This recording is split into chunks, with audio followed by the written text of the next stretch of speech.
오늘 우리에게 주시는 하나님의 말씀은 신약성경 고린도후서 11장 23절부터 30절까지의 말씀입니다. 신약성경 298페이지 부근에 있겠습니다. 고린도후서 11장 23절부터 30절의 말씀을 우리가 다 함께 봉독하겠습니다. 그들이 그리스도의 일꾼이냐 정신없는 말을 하거니와 나는 더욱 그러하도다.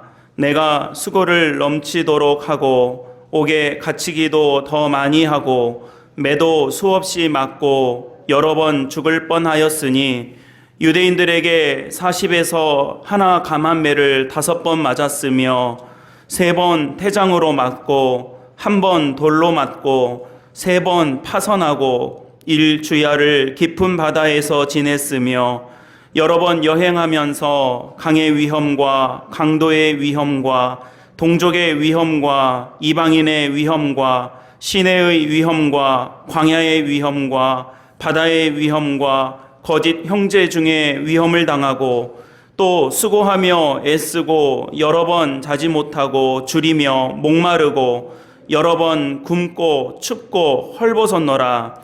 이 외에 일은 고사하고 아직도 날마다 내 속에 눌리는 일이 있으니 곧 모든 교회를 위하여 염려하는 것이라. 누가 약하면 내가 약하지 아니하며 누가 실족하게 되면 내가 애타지 아니하더냐. 내가 부득불 자랑할진대 내가 약한 것을 자랑하리라. 아멘. 하나님의 말씀입니다. 오늘 주시는 이 말씀으로 생명의 말씀의 은혜를 나눌 때에 우리 모든 예배자들과 믿음의 가족들 모두에게 하나님의 은혜가 함께 하시기를 우리 주 예수 그리스도의 이름으로 간절히 축원합니다. 우리 옆에 있는 분들과 잠깐 인사 나누고 우리 말씀 함께 나누겠습니다. 잘 오셨습니다. 반갑습니다. 귀한 예배 자리에 나오신 우리 모든 분들을 예수님의 이름으로 환영하고 또 축복합니다. 오늘은 사순절 셋째 주일을 우리가 맞이하게 되었습니다. 매주마다 하나님 은혜 가운데 살아가고 있고 특별히 우리가 사순절을 보내는 가운데 그리스도의 고난과 또 부활의 소망을 가지고 한 주 한 주 또 하루하루 이렇게 살아가고 계시리라고 믿습니다.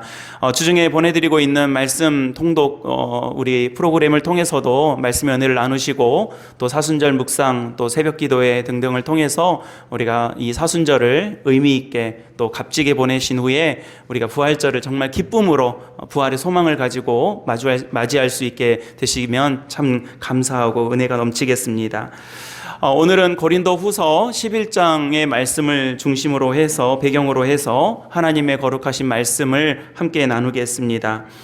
오늘 말씀의 배경인 고린도후서 11장 또 이어지는 12장의 말씀은 한마디로 좀 요약해서 축약해서 말씀드리자면 오늘 설교의 제목에서처럼 내가 자랑하겠다라고 하는 말씀을 하고 있는 내용입니다. 바울이 내가 자랑한다, 나 자랑할 거야 라고 하고 있는 내용입니다. 근데 여러분 지금까지의 바울의 가르침을 우리가 이렇게 살펴본다면 오늘 이 고린도후서 11장에서 나 자랑하겠다라고 하는 이 대목이 좀 이상한 것이 됩니다. 왜냐하면 지금까지 그는 자랑하지 말라고 가르쳐 왔기 때문에 그렇습니다. 고린도전서 3장과 5장에 보면 너희가 자랑하지 마라, 세상의 헛된 것들로 자랑하면서 살지 마라 이렇게 말씀하고 계시고 또 우리가 잘 알고 있는 고린도전서 13장에 사랑은 어떠어떠한 것들이다 라고 하는 것들을 가르쳐 주면서도 사랑은 그 중에 자랑하지 않는 것이 사랑이다 이렇게 가르쳐 주셨기 때문에 그렇습니다. 그런데도 바울은 고린도후서 11장에 와서는 내가 자랑 좀 해야겠다. 오늘 말씀 그대로 옮기자면 나도 자랑하겠노라 이렇게 말하고 있습니다. 여러분 나도 자랑하겠다는 말은 지금 앞에서 누구도 자랑한 거죠. 그러니 나도 이제 자랑하겠다 이런 어떤 분위기로 읽으시면 될 것 같습니다. 왜 그랬을까요 여러분? 왜 지금까지 너희가 자랑하지 마라, 자랑하지 않는 것이 사랑이다 라고 하다가 오늘 이 말씀에서 나도 좀 자랑해야 되겠다, 나도 자랑하겠노라 라고 했을까요? 당시 사람들의 모습과 공동체의 모습을 보면 우리가 이 말씀의 맥락을 좀 이렇게 잘 이해할 수가 있습니다. 왜냐하면 당시 사람들이 심지어 교회 공동체 안에서도 너무 쓸데없는 자랑들을 하며 살고 있었기 때문이었다라는 것입니다. 필요 없는 자랑을 많이 하면서 살고 있다거나 아니면 필요 없는 것을 주제로 내가 자랑 삼아서 서로의 마음을 상하게 하는 일들이 빈번하게 벌어지고 있었다는 것입니다. 우리가 얼마나 많은 시간과 지금 고린도 교회 성도들만 그런 것이 아니라 우리도 자유로울 수 없습니다. 우리가 얼마나 많은 시간과 에너지 또 우리의 여러 가지 마음들과 힘을 이런 모습들 소위 이제 좀 자랑하고 나를 좀 돋보이게 하고 싶은 그런 마음에다가 많이 낭비하게 되는지 모르겠습니다. 그런 모습이 이 교회 공동체 안에서 많이 있었다라는 것입니다. 그래서 오늘 바울은 그러한 공동체를 향해서 내가 자랑한다 라고 하는 말씀을 함께 전해주고 있습니다. 그래서 그렇게 해서 시작된 자랑인데 여러분 내용을 보면요 좀 이상합니다. 내용이 내가 자랑하겠다, 나도 좀 자랑하겠다라고 지금 시작하고 나서 쭉 지금 하고 있는 내용들이 앞뒤가 좀 안 맞는 거예요. 왜냐하면 원래 여러분 자랑이라고 하는 것은 내가 좀 좋은 것을 자랑하는 것 아니겠습니까? 내가 좀 더 남들보다 좀 낫다고 생각되어지는 것, 아니면 좀 더 낫게 보이고 싶은 것들을 자랑하게 되는 것입니다. 여러분 SNS 같은 데다가 사진 같은 거 올리잖아요. 좀 이렇게 좀 좋은 식당 가면요 다들 사진 찍느라고 바빠요. 이게 뭐예요? 내가 남들보다 좀 더 좋은 거 먹고 있다 이거예요. 좀 더 좋은 풍경에 가면 내가 남들보다 좋은 데를 가봤다라고 하는 것을 이야기하는 것이죠.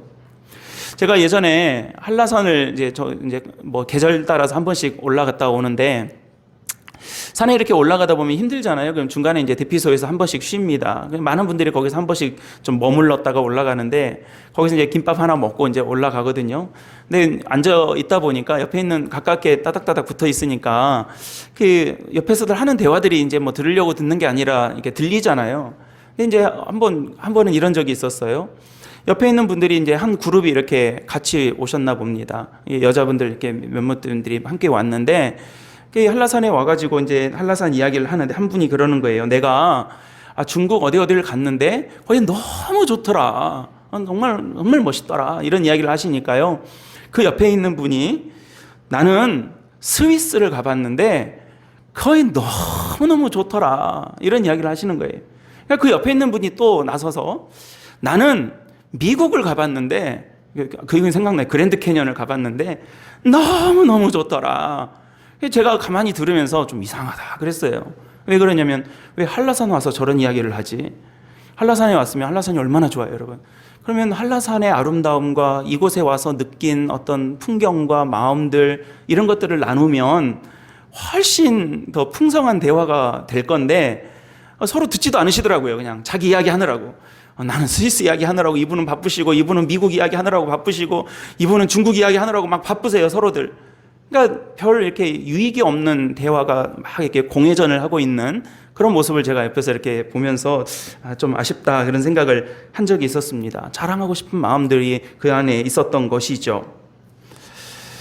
여러분 자랑은 이렇게 하는 거 아닙니까? 세상에서 내가 너보다 좀 더 나은 데를 내가 다녀왔어. 내가 좀 더 좋은 것을 먹었어. 내가 좀 더 높은 자리에 있어. 내가 좀 더 힘을 가지고 있어. 라고 하는 것들을 보여주고 싶은 것에서부터 자랑의 마음들이 또 표현들이 시작되는 것입니다. 근데 여러분 이런 세상의 모습과 비교해 보면 지금 바울이 나 자랑하겠다라고 해서 되어진 본문, 오늘 같이 읽으셨던 이 본문의 내용들이 너무 이상한 거예요. 왜냐하면 죄다 고생한 이야기밖에 안 하고 있습니다. 자랑하겠다고 해놓고요. 죄다 고생한 이야기예요. 매 맞았고요, 갇혔고요, 파선했고요, 힘들었고요, 여러 위협들을 당했습니다. 위협이 얼마나 많았냐면 강도의 위협, 동족의 위협, 이방인들의 위협, 이방인만 위협한 게 아니라 자기 동족인 유대인들도 위협합니다. 밤에도 위협을 당하고 낮에도 위협을 당하고 어디를 가도 위협을 당하고 생명의 위태로움을 느껴야 했던 것입니다. 어디 가서도 염려를 했어야 됐고 어디 가서도 걱정을 해야 됐었고 어디를 가나 자기를 가만히 두는 데가 없는 그런 내용들을 지금 바울이 쭉 이야기를 하고 있는 거예요. 그러면 여러분 이게 자랑이라고 하기에는 너무 앞뒤가 안 맞는 이상한 내용이 전개되고 있는 것입니다. 여러분, 오늘 우리는요, 이 말씀을 보면서 그렇다면 바울이 오늘 가르치고 고백한 이 본문의 바탕에 자기가 자랑이라고 말해놓고 나서 정말 고생한 이야기들만 계속 펼쳐놓고 있는 이 이상한 자랑, 이 이상한 자랑 앞에서 우리는 어떤 배경이 깔려 있기 때문에 이러한 고백을 할 수 있었는가에 좀 주목해 봐야 하는 것입니다.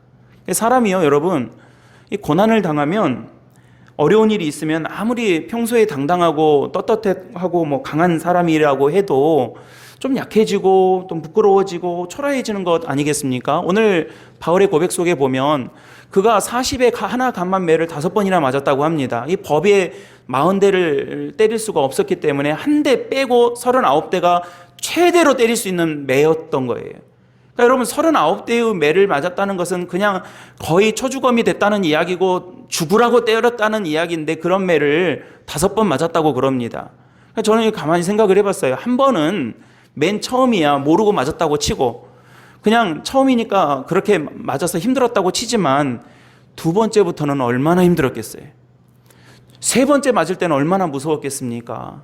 그런 매를 5번이나 맞고 태장을 맞고 감옥에 갇히고 했다는데 얼마나 괴로운 일들이 반복되었던 이 모습이었겠습니까? 그럼에도 불구하고 오늘 바울은 고린도서 11장 말씀 또 12장에 이어지는 말씀에서 너무나도 당당하게 나의 자랑으로 삼아서 이러한 이야기들을 하고 있더라는 거예요. 내가 고난을 당하고 매를 맞고 배가 파선하고 여러 가지 유린을 당하고 감옥에 갇히고 이런 일들을 자랑으로 여기면서 이야기하고 있더라는 것입니다.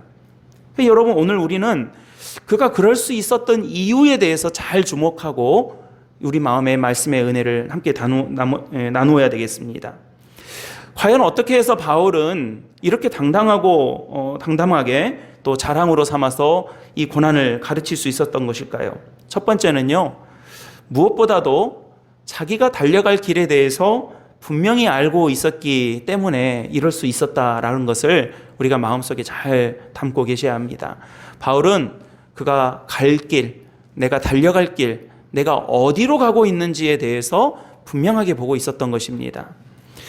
여러분, 우리가 사도 바울의 행적과 또 여러 행적들을 살펴다 보면요, 그가 이룬 일들이 있어요. 예를 들어서 교회를 세우고 복음을 전하고 이방인들에게 복음을 가르치고 또 거기에 교회가 세워지고 많은 사람들이 회개하고 변화되는 그런 결과로서의 행적들도 있겠지만요, 그가 내렸던 어떤 결정들과 그의 고백들이요, 우리가 시편에서 다윗의 고백을 볼 수 있고 이 솔로몬의 고백을 볼 수 있는 것처럼 오늘 이 다윗의 행적, 특히 서신서의 말씀 속에서 이 다윗이 내렸던 어떤 결정들이나 판단들, 그리고 그 속에서 자기가 고백했던 이 고백의 내용들을 보면서 영적으로 우리에게 주는 도전이 굉장히 크더라는 것입니다. 가령 사도행전 20장에 보면 이 바울이 예루살렘으로 이제 향할 준비를 하고 있었습니다. 그러면서 사도행전 20장 23절에 뭐라고 말씀하고 있냐면 오직 성령이 각 성에서 내게 증언하여 라고 합니다.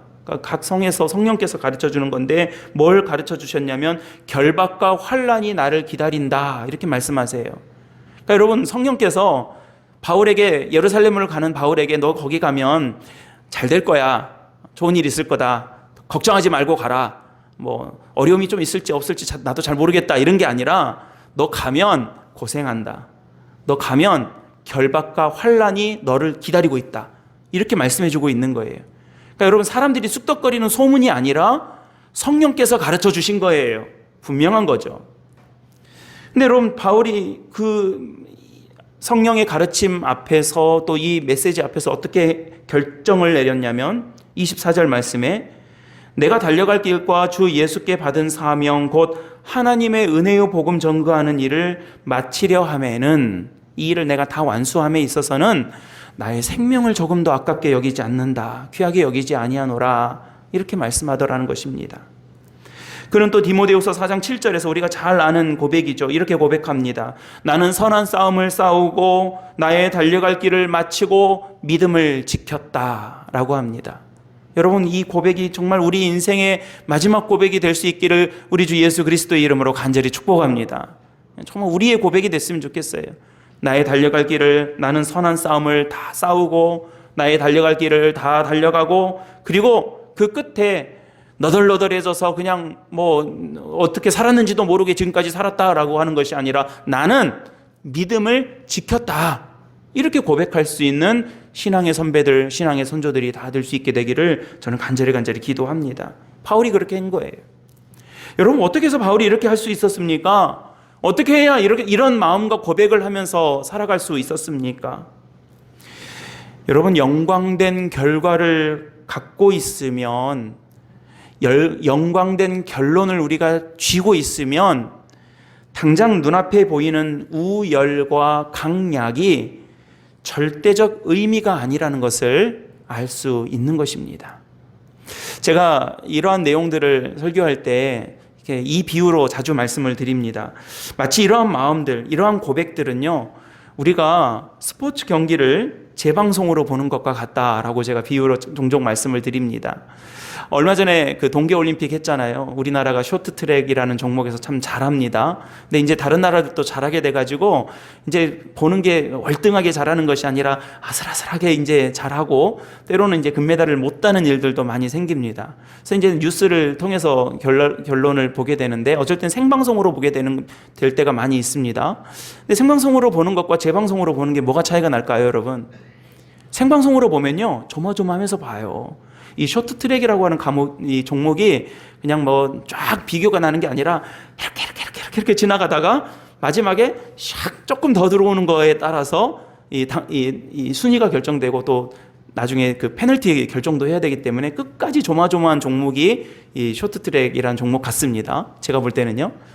근데 이제 그런 종목들을 보는데 결론을 알고 보잖아요. 재방송을 보면 금메달 땄지라고 보는 거예요. 그러니까 그 안에서 어떻게 달려가도 느긋하게 볼 수 있는 거예요. 저렇게 해도 끝에 가서 우리가 이길 거야, 우리가 금메달이래 하고 보니까, 결론을 알고 가니까 편안하게 세 바퀴 돌든 네 바퀴 돌든 이렇게 보고 있다가 마지막에 금메달 따는 장면 딱 나오면 박수 하고 이제 기분 좋게 보는 거죠.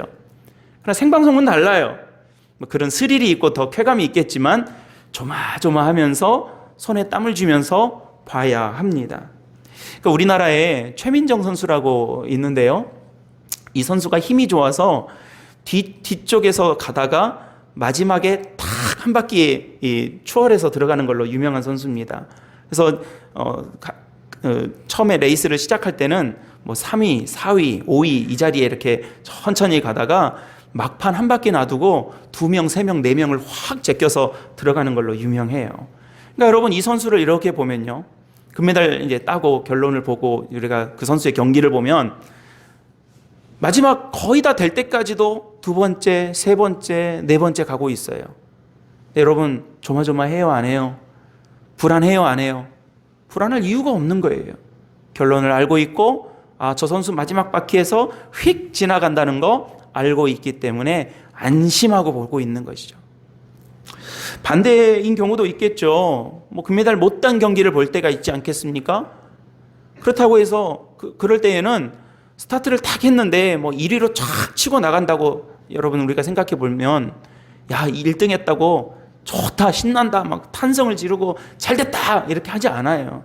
저렇게 해도 끝에 가서 뒤로 빠지나 보더라, 이렇게 보게 되는 것이죠. 왜 그렇습니까? 결과를 알기 때문에 그래요. 결과를 알기 때문에. 여러분, 우리는 믿음 안에서 살아가면서 하나님께서 우리에게 행하실 결과, 부활의 소망, 하나님의 영광의 소망을 그 결과로 알고 있는 사람들입니다. 그렇기 때문에요, 여러분, 하나님의 말씀과 은혜 안에서 살면 우리가 앞에 있는, 우리 눈앞에 펼쳐지는 일들로 일희일비할 것이 아니라 겸손할 수밖에 없는 것이죠. 지금 내 손에 있다고 해서 또 그게 별거 아니라는 걸 알기 때문에 겸손한 마음과 태도를 자연스럽게 갖게 되는 것입니다. 반대로 지나치게 낙심에 빠지지도 않습니다. 하나님을 믿으니까, 하나님을 아니까, 나를 향하신 하나님의 계획과 그 섭리와 결론을 알고 있기 때문에 내가 그 든든한 믿음 가지고 깊은 시험에 빠지지 않을 수가 있는 것입니다. 제가 지난 주 중에 저희 막내 윤지가 그 장염이 좀 와가지고 학교에서 연락이 와서 병원을 데리고 갔어요. 동네 병원에 갔더니 이거 안 되겠습니다 해서 이제 제주시에 있는 S중앙병원까지 갔다 왔는데, 애가 볼 때도 아빠가 뭐 이리저리 분주하게 왔다 갔다 하면서 여기저기 부산을 떨고 또 수납을 하고 이렇게 여기 갔다 저기 갔다 하는 거 보니까 좀 그런 생각이 들었나 봅니다. 다 끝나고 이제 집에 가려고, 이제 좀 나아져서 집에 가려고 차를 탁 타니까 막내 1학년짜리 꼬맹이가 그런 이야기 하는 거예요. 아빠 오늘 돈 좀 많이 들었겠네 그래요. 그래서 내가 알아줘서 고맙다 그랬어요. 근데 제가 가만히 생각해 보면서 그랬어요. 여러분, 애가 걱정을 여기까지 하면 되는 거예요. 그러니까 그 이상의 걱정을 하는 것이 이상해요. 만약에 초등학교 1학년짜리 막내 아이가 뭐 막 걱정이 너무 많아가지고, 아빠 우리 집 대출 있어? 그거 어떻게 갚을 거야? 아빠 국민연금은 제대로 내고 있는 거야? 아빠 요즘 기름값은 왜 이렇게 올라? 뭐 이런다면 여러분, 부모가 어떤 생각하겠어요? 얘가 아빠를 뭐 불안한가? 뭐가 불안한가? 아빠를 못 믿나? 엄마가 걱정되나? 이런 생각을 하지 않겠습니까? 그러니까 애는요, 딱 거기까지만 하면 되는 거예요. 아빠 엄마 믿고 내가 뭐 아빠 엄마 있으니까 내가 더 걱정할 것은 없지, 이렇게 생각하면 되는 거예요. 뭐 사달라고 하니까 아빠 돈 없어 그랬더니 카드 있잖아 그래요. 카드도 없어 그랬더니 은행 가서 가져오면 되잖아 그래요. 그 정도 하면 된 거예요. 여러분, 우리가 하나님을 믿는다라고 하면서, 하나님께 붙들렸다고 하면서 내 걱정은 내 걱정대로 하고 있고 하나님 걱정은 하나님 걱정대로 하고 있는 것이 아니라는 거예요. 여러분, 오늘 말씀 속에 보면 이 바울이 자기가 갈 길을 알고 있어요. 자기가 어떤 길로 가고 있다는 것을 명시하고 있어요. 그렇기 때문에 그 길 안에서 내가 그 되어지는 모든 일들, 그것들은 그 나머지 길을 가기 위한 과정에 불과하다는 것을 분명하게 고백하고 있더라는 것입니다. 여러분, 우리가 방향이 있다는 것이 얼마나 큰 축복인지 모릅니다. 우리가 나아가야 할 방향이 있고 거기에 대한 목표가 있다라고 하는 것이 우리에게 얼마나 귀한 은혜인지 모릅니다. 시편 1편 4절에 보면 아기는 바람에 나는 겨와 같다고 그랬습니다. 바람에 나는 겨 같대요. 그 가벼움 때문에도 그렇지만 겨는 바람이 불면 이리 갔다 저리 갔다가 방향 없이 날아다니는 것이 바람에 나는 겨이기 때문에 그렇습니다. 바울은 그리스도의 복음을 전하고 영혼을 구원하기 위해서 달려가는 그 목표가 있었기 때문에 그가 지금 앞에서 고백하고 있는 여러 고난들, 여러 어려움들, 여러 갇힘들, 여러 시련들을 뭐로 여길 수 있었습니까? 그 과정의 일부로 알고 자랑으로 여길 수 있었던 거예요. 빌립보서 1장 18절 말씀에 거칠애로 하나 참으로 하나 전파되는 것은 그리스도니 내가 기뻐하고 또 기뻐하노라 그럽니다. 여러분, 이게 뭐 좋은 게 좋은 거다, 이래도 저래도 상관없다, 이렇게 말씀하고 있는 것이 아닙니다. 목표가 이루어지고 하나님께 영광 돌릴 수 있는 일이라면 나는 괜찮다라고 하는 믿음의 고백을 고백하고 있는 것입니다. 바울이 약함을 자랑할 수 있었던 것은 약함이 좋아서가 아닙니다. 약한 것이 기뻐서가 아닙니다. 고난이 좋아 고난을 즐겨해서가 아닙니다. 가난과 질병과 고통을 느낄 수 없는 사람이어서가 아니라, 이게 지금 내가 겪고 있는 이 고난과 어려움과 시련과 아픔이 마치 감기와 같이 지나가는 것과 지나가는 감기처럼 지나가는 것에 불과하고, 이것을 지나가고 나면 하나님께서 우리에게 예비하신 비교할 수 없는 하나님의 영광과 은혜가 우리에게 있다는 것을 알기 때문에, 그래서 이 고난도, 이 아픔도, 이 슬픔까지도 함께 감사할 수 있더라는 것입니다. 사랑하는 우리 사객교회 성도 여러분, 우리는 믿음으로 삽니다. 여러분, 믿음으로 사시기를 바랍니다. 우리 믿음으로 살고 있죠? 우리가 믿음으로 산다면 믿음에 걸맞게 살 수 있게 되기를 바랍니다. 여러분, 믿음이 있다는 것은, 내가 믿음으로 산다는 것은 세상과 똑같이 전혀 다르게 살아가는 것이 아니라, 똑같이 걱정하고 똑같이 자랑하는 것이 아니라, 내가 이 믿음 때문에, 하나님께서 우리에게 주신 이 믿음 때문에 똑같은 걱정을 하는 것이 아니라 다른 걱정을 하는 거예요. 내가 이 믿음 때문에 세상에서 자랑하는 똑같은 자랑하고 살아가는 것이 아니라 이제 이 믿음 때문에 다른 자랑하고 살아가는 거예요. 믿음대로 산다고 하면서, 믿음으로 산다고 하면서 믿음 따로 자랑 따로, 믿음 따로 걱정 따로 살아가는 것이 아니라 믿음 때문에 내가 자랑하는 것도 바뀌었습니다. 믿음 때문에 내가 염려하는 것도 바뀌었습니다. 이전에는 이런 것들 때문에 걱정했는데 이제는 이것 때문에 걱정합니다.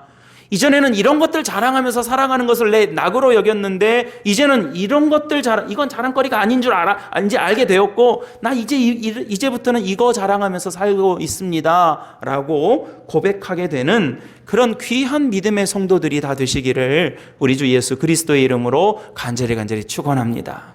저는 우리 귀한 사객교회 성도님들과 오늘 예배하는 모든 믿음의 가족들이 바로 그러한 믿음의 은혜 가운데 승리하게 되시기를 간절히 축복합니다. 두 번째로, 바울이 그렇게 이 고난조차도 당당하게 자랑할 수 있었던 것은 고난으로 인해서 생겨진 빈자리에 하나님의 능력이 들어선다는 것을 알았기 때문에 그렇더라는 것입니다. 여러분, 오늘 같이 읽으셨던 말씀인데요, 우리 29절과 30절 말씀을 같이 한번 읽어보셨으면 좋겠습니다. 다시 한번 읽어보겠습니다. 29절과 30절입니다. 시작. 누가 약하면 내가 애타지 아니하더냐, 내가 부득불 자랑할진대 내가 약한 것을 자랑하리라. 그리고 여러분 한 장 넘기셔가지고요, 12장, 우리 잘 아시는 말씀이에요. 12장 9절과 10절 말씀인데요, 우리 이 두 절의 말씀도 같이 봉독했으면 좋겠습니다. 12장 9절과 10절 같이 읽습니다. 나에게 이르시기를 내 은혜가 내게 족하도다. 이는 내 능력이 약한 데서 온전하여짐이라 하신지라. 그러므로 도리어 크게 기뻐함으로 자랑하리니 그리스도의 능력이 내게 머물게 하려 함이라. 그러므로 내가 그리스도를 위하여 약한 것들과 능욕과 궁핍과 박해와 권고를 기뻐하노니 이는 내가 약한 그때에 강함이라. 할렐루야. 아멘.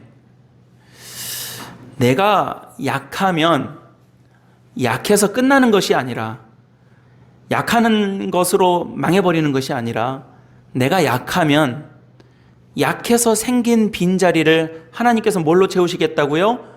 하나님의 능력으로 채우시겠다는 거예요. 여러분, 이 영광의 신비를 오늘 마음속에 잘 담으셨으면 좋겠습니다. 가끔 마트나 공항이나 갔을 때 주차장이 꽉 막혀가지고 들어가지 못할 때가 있습니다. 주차장이 꽉 찼을 때예요. 그러면 여러분 어떻게 합니까? 기다렸다가 한 대 나오면 한 대 들어가는 거예요. 그러니까 빠져서 공간이 생겨야 이 차가 들어갈 수 있는 것이죠. 오래된 책인데요, 로버트 멍어의 내 마음 그리스도의 집이라는 책이 있습니다. 아주 얇은 책이에요. 제가 종종 말씀드렸을 겁니다. 예수님께서 우리의 마음의 이 집이라고 하는 집에 찾아오신 내용을 이렇게 묘사하는 책인데, 거기에 이런 내용이 있습니다. 예수님이 거실이라고 하는, 우리의 마음으로 대비되는 거실이라는 이 방에 들어오셨는데, 이 거실에 딱 들어와 보니까, 원래 이제 집이 거실이 되게 지저분하잖아요. 이것저것들이 많으니까. 근데 이제 예수님이 거실에 이렇게 딱 들어오더니, 야, 내가 여기 보니까 뭐가 너무 많아서 내가 어디 앉을 데가 없구나. 이렇게 말씀하시는 그런 장면이 나옵니다. 그러니까 여러분, 우리가 집에서도 늘상 하는 이야기들이지만 예수님께서 우리의 마음이라고 하는 이 방을 보시고 그렇게 말씀하시는 거예요. 빈 자리를 만들어 놓지 않고 채워 놓으려면, 새로운 것을 빈 자리를 놔두지 않고 다른 것들로 다 채워져 있으면, 하덕규 시인의 그런 시 있잖아요. 내 속에 내가 너무 많아, 그 빈 자리에 내가 들어갈 자리가 없다, 이러잖아요. 그러니까 다른 것들로 꽉 채워져 있으면 이 자리에 다른 걸 들어갈 수가 없는 거예요. 여러분, 하물며 내 마음을 다른 것들로 다 채워버리면 우리 주님의 은혜를 채울 자리가 없는 것입니다. 세상적인 거 할 거 다 하면서 은혜도 받으려고 하면 은혜에 들어갈 자리가 없는 거예요. 애굽에서 가나안 땅까지 열흘이면 갈 수 있는 길을 왜 하나님께서 40년이나 뺑뺑뺑뺑 돌리셨습니까? 그냥 고생 좀 해봐라 하고 고생시키는 것이 아니었죠. 여러분, 그 40년의 세월 동안에 비우고 약해지고 힘 빼서 빈 자리 만드는 것 과정이었던 것입니다. 많은 신앙의 선배들은, 많은 믿음의 선조들은 바로 이러한 빈 자리를 만들기 위해서 무던히 애쓰고 수고하고 노력해 오셨습니다. 기도했습니다. 내 마음이 다른 것들로 꽉꽉 채워져 있어서 주님 들어갈 자리도 없을 정도로 분주하지 않게 하기 위해서 하나님 앞에 기도했습니다. 저는 여러분, 이런 사순절과 같은 이 절기와 기간이 우리 인생에 또 우리 삶에 있어서 그러한 의미와 여정이 되기를 저는 간절히 기도하고 있습니다. 그리고 이 올해 사순절을 통해서 우리 여러 가지 기도하고, 또 우리 아까 장로님도 그렇게 기도하셨는데, 하나님 은혜 받을 사람은 은혜 받게 하시고, 치유받아야 할 사람들은 치유받게 하시고, 회복할 사람들은 회복하게 하여 주시옵소서, 그렇게 기도해 주셨습니다. 정말 우리에게 그런 비움의 시간들, 사순의 기간들이 되셨으면 좋겠습니다. 그런 기간들을 갖기 위해서, 또 그런 우리의 마음을 지키기 위해서 많은 기도와 노력들을 해 오셨더랬습니다. 여러분, 기도하는 것은 힘을 빼는 것입니다. 내가 막 충천해가지고 힘이 펄펄 날아가지고 내가 기도했으니까 더 막 내가 의기충천한 것이 아니라, 내가 기도함으로써 나 자신을 비우고 내가 내려놔야 할 것들을 내려놓고 내가 하나님 앞에서 좀 놔야 할 것들을 놓는 그런 계기로 삼는 것입니다. 기도하면 비워지는 것입니다. 기도했는데 더 복잡해지고 더 분주해지면 이상한 겁니다. 바울이 고난을 자랑이라고 말할 수 있었던 것은 고난이라고 하는 것을 인해서 만들어진 이 내려놓아진 내 빈자리, 그 자리를 내가 다시 채워야 하기 때문에 라기보다는 바로 그 자리에 하나님의 능력이 채워진다라고 하는 것을, 내 약함, 내가 볼 때는 딱 약한 자리였지만 그 약한 자리에 하나님의 능력이 채워진다는 것을 알았기 때문에 바로 이것도 내게 자랑이다 라고 말했던 것입니다. 여러분, 우리에게 연약함이 없을 수는 없을 것입니다. 우리 각자의 삶에 있어서, 또 여러 성도들의 각자의 삶의 자리에서 여러 가지 연약함들이 각자 모두에게 있습니다. 제가 요즘 좀 연약한 부분들에 있어서 기도하고 있다 보니까 제가 그런 은혜를 요즘 좀 많이 느끼고 있어요. 연약한 분들이 저하고 많이 교제를 하게 돼요. 이것도 은혜더라고요. 목사님, 저도 이것 때문에 고민하고 있어요. 저도 이것 때문에 여러 가지 기도 중이에요. 같이 기도해요. 라고 하는 분들을 많이 요즘 같이 함께 기도하고, 또 그런 은혜를 좀 요즘 새롭게 저희들에게, 저희 가정에 또 주시더라고요. 여러분, 우리에게 연약함이 왜 없겠습니까? 없을 수 없겠죠. 여러 가지 아픔들이 왜 없겠습니까? 그러나 그 연약함으로 인해서 하나님을 찾고 하나님의 능력으로 우리가 채워진다면, 내 것 빼고 하나님 것 채워진다면, 여러분, 이거 세상 말로 소위 대박 아닙니까? 내 것 빼고 하나님 것 채워졌는데, 하나님 것 빼고 내 것 겨우겨우 채워놓는다면 이건 정말 쪽박이겠지만, 아니, 내 것 빼고 하나님 걸로 채워주시겠다는데, 10,000원짜리 빼고 거기에다 50,000원짜리 넣어주겠다는데, 하나님께서 우리에게 주신 놀라운 은총인 것입니다. 우리에게 연약함이 있어서 좋은 것이 아니라 연약함을 통해서 하나님의 은혜가 채워지기 때문에 좋은 것입니다. 약해서 강해진 것이 아니라 약하기 때문에 어쩔 수 없이 내려놓게 된 그 자리에, 그 빈자리에 우리 하나님이 들어섰기 때문에, 하나님이 도와주시기 때문에, 그 빈자리를 채워주시기 때문에 할렐루야 외치며 내가 감사합니다, 주님께 영광 돌릴 수 있는 것입니다. 오늘 말씀 11장 30절에서 내가 부득불 자랑하는데 내가 약한 것을 자랑한다 라고 말씀하고 있습니다. 이어지는 12장 9절 말씀에서도 내 능력이 약한 데에서 온전하여진다 라고 말씀하십니다. 온전한다라는 말은 영어 성경에 보니까 퍼펙트라고 되어 있어요. 퍼펙트, 완벽한 거예요.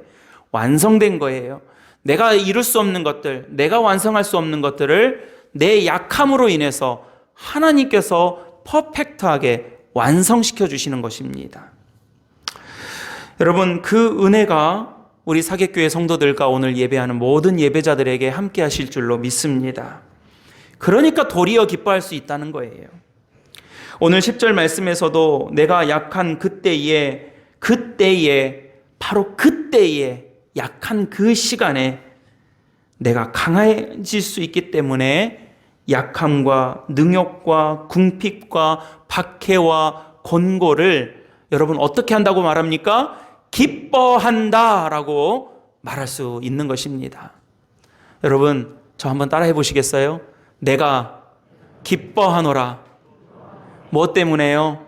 내가 약한 그때에 하나님의 강함을 채워주시기 때문에, 내가 완벽해서가 아니라 완벽하신 하나님께서 나와 함께 하시기 때문에 나는 기뻐한다라고 말할 수 있는 것입니다. 우리의 빈자리를 하나님의 능력과 은혜와 소망으로 채워주실 줄로 믿습니다.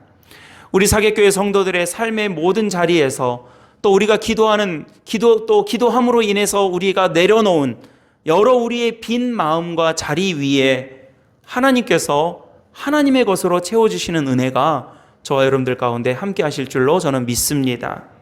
당장에 빈자리가 있다라면 여러분 절망하지 마십시오. 당장에 비어져 있는 모습을 보면서 여러분 낙심하지 마십시오. 잠깐 낙심은 되겠습니다. 우리가 인간이니까요. 연약하니까요. 그러나 그 마음으로 살지는 마십시오. 새가 날아가다가 머리에 똥 한 방울 떨어뜨릴 수는 있지만 새가 내 머리 위에다 둥지 틀어잡고 있을 때까지 가만히 있지는 마십시오. 내가 빈자리가 보일 수는 있을지 모르겠으나 그것 때문에 낙심해서 낙심한 인생을 살지는 말아야 하는 것입니다. 나의 소망 대신 우리 주 예수 그리스도를 자랑 삼아서 새 힘과 능력과 은혜 가운데 내가 항상 기뻐하고 쉬지 말고 기도하며 범사에 감사하노라 고백하며 살아가는 우리 사개교회 모든 믿음의 종들과 가족들이 되실 줄로 저는 믿습니다.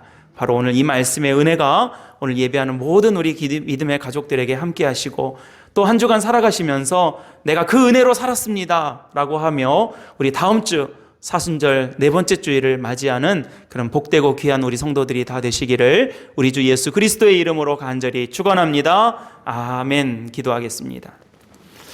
은혜로우신 아버지 하나님 감사합니다. 하나님께서 우리를 택하시고 사랑하셔서 하나님 은혜 안에서 붙들려 살게 하시고 연약함과 궁핍과 고난과 환난이 있을지라도 우리가 하나님 바라보며 살아갈 수 있는 믿음의 은혜를 허락하신 것을 감사드립니다. 사랑하는 귀한 종들을 주님께서 축복하사 하나님 은혜 안에서 살게 하셨으니 그 은혜 속에서 주님 바라보고 살아가는 저희들 모두가 되게 도와주시옵소서.